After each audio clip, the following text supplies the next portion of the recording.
Adani group നൽകിയ മാനനഷ്ട കേസിൽ ശിക്ഷിക്കപ്പെട്ട മാധ്യമപ്രവർത്തകൻ രവി നായർ അപ്പീൽ നൽകും. സമൂഹമാധ്യമ പോസ്റ്റുകളുടെ പേരിൽ 1 വർഷം തടവും പിഴയും വിധിച്ച കേസിലാണ് അപ്പീൽ. ഗാന്ധിനഗർ ജില്ലാ കോടതിയിലാണ് മാധ്യമപ്രവർത്തകനായ രവി നായർ അപ്പീൽ നൽകുന്നത്. ധനസുമോ തുടരുന്നുണ്ട്. സുമോദ്, സമൂഹമാധ്യമങ്ങളിൽ ചില ആർട്ടിക്കിളുകളൊക്കെ പങ്കുവച്ചതിന്റെ പേരിൽ കൂടിയാണ് ശിക്ഷ എന്നുള്ളത് ശ്രദ്ധേയമാണ്. എന്തായാലും ഇനി നിയമപോരാട്ടം മാത്രമാണ് രവി നായർക്ക് മുന്നിലുള്ള വഴി.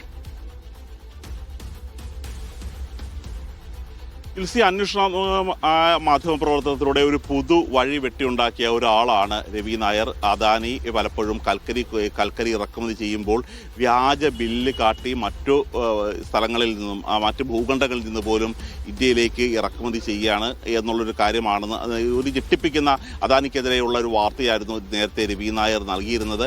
മാത്രമല്ല, രവി നായർ നൽകിയിരിക്കുന്ന അദാനിക്കെതിരായ വാർത്തകൾ കൂടാതെ ടൈംസ് ഓഫ് ഇന്ത്യയും ഗാർഡിയനും ഹിന്ദുവും നൽകിയ വാർത്തകളാണ് അദ്ദേഹം സാമൂഹ്യ മാധ്യമങ്ങളിൽ കൂടുതൽ 99% പങ്കുവച്ചിരിക്കുന്നത്.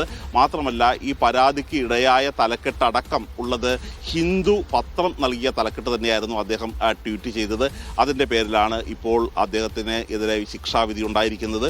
1 വർഷം തടവും പിഴയുമാണ് നൽകിയിരിക്കുന്നത്. അറസ്റ്റിലേക്ക് അദ്ദേഹം കോടതിയിലെത്താനും ജയിലിലേക്ക് പോകാനും ഉള്ളൊരു സമയമായി ഒരു 30 ദിവസം കൂടി നൽകിയിട്ടുണ്ട്. കാര്യം, അദ്ദേഹത്തിന് അപ്പീൽ നൽകുകയാണെങ്കിൽ അതിനുള്ളൊരു സമയം എന്ന രീതിയിലാണ് ഈ 30 ദിവസം നൽകിയിരിക്കുന്നത്.